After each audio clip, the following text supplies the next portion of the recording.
வணக்கம் மாணவர்களே, இன்று நாம் விகிதமும் வீதமும் எனும் தலைப்பை படிக்க உள்ளோம்.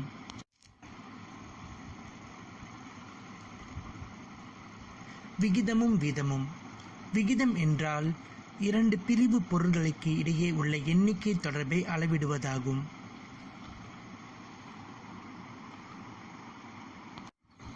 இங்கு நாம் விகிதத்தை கற்றறிய ஆப்பிள் மற்றும் ஆரஞ்சு பழங்களை தேர்ந்தெடுத்துள்ளோம்.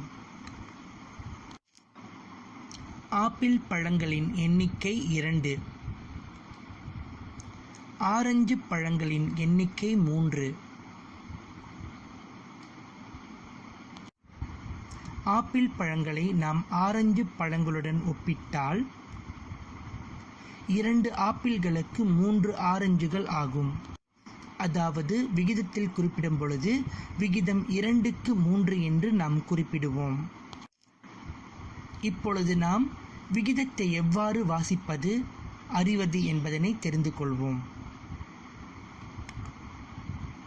இங்கு ஆப்பிள் பழங்களை மட்டும் நாம் பாகம் என்று குறிப்பிடுவோம். அதேபோல் ஆரஞ்சு பழங்களை மட்டும் பாகம் என்றே குறிப்பிடுவோம்.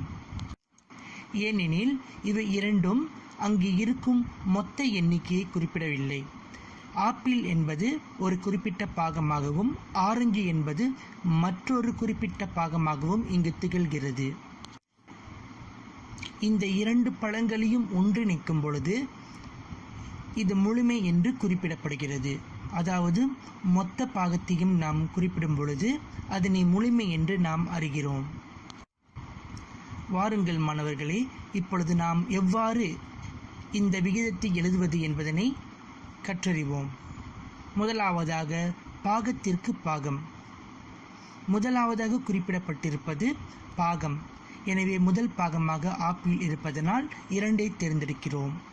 அடுத்ததாக கொடுக்கப்பட்டுள்ளதும் பாகம்.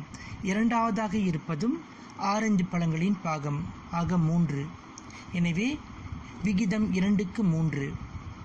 அடுத்ததாக முழுமைக்கு பாகம். முதலாவதாக முழுமை என்பதனால் 5 பழங்கள், இரண்டாவதாக பாகம் என்பதனால் இரண்டாவதாக கொடுக்கப்பட்டுள்ள பழங்களின் எண்ணிக்கை 3.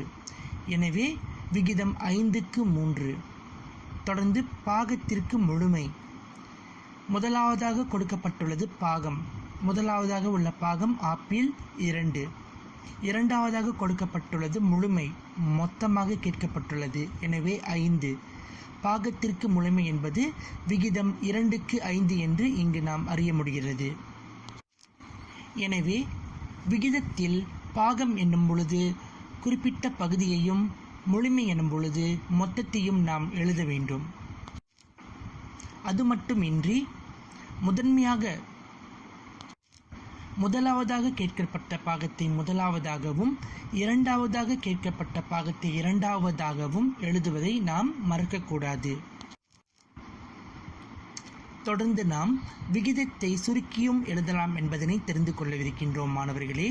ஆம், விகிதத்தை நாம் சுருக்க முடிந்த பொழுது சுருக்கி எழுத வேண்டும். உதாரணமாக இங்கு ஆரஞ்சுக்கு ஆப்பிள்.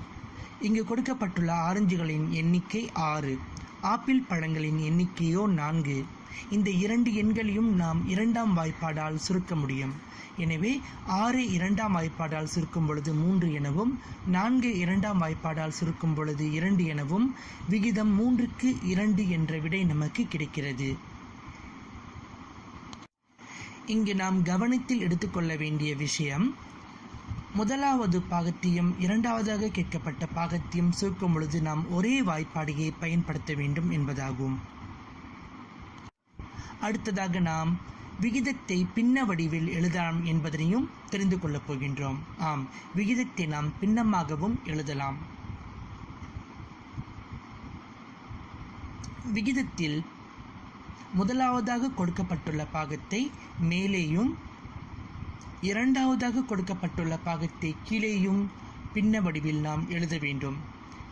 மேலே என்பது தொகுதியின் இடத்திலும், கீழே என்று கூறுவது பகுதியின் இடத்திலும் ஆகும்.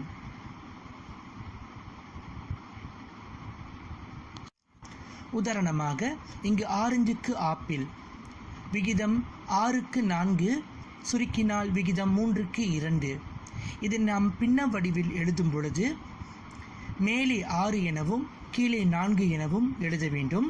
சுருக்கி எழுதும் பொழுது மேலே 3 எனவும் கீழே 2 எனவும் எழுத வேண்டும். அதாவது முதலாவதாக கேட்கப்பட்டது மேலே, இரண்டாவதாக கேட்கப்பட்டது கீழே. இவ்வாறு நாம் விகிதத்தை பின்ன முறையில் எழுதுவதை கற்றுக்கொள்ள வேண்டும் மாணவர்களே.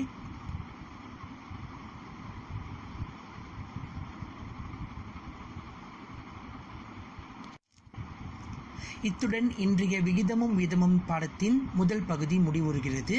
இப்பகுதியை சிறப்பாக கேட்ட உங்கள் அனைவருக்கும் எனது நன்றி. இனி அடுத்த பாடத்தில் சந்திப்போம். நன்றி, வணக்கம்.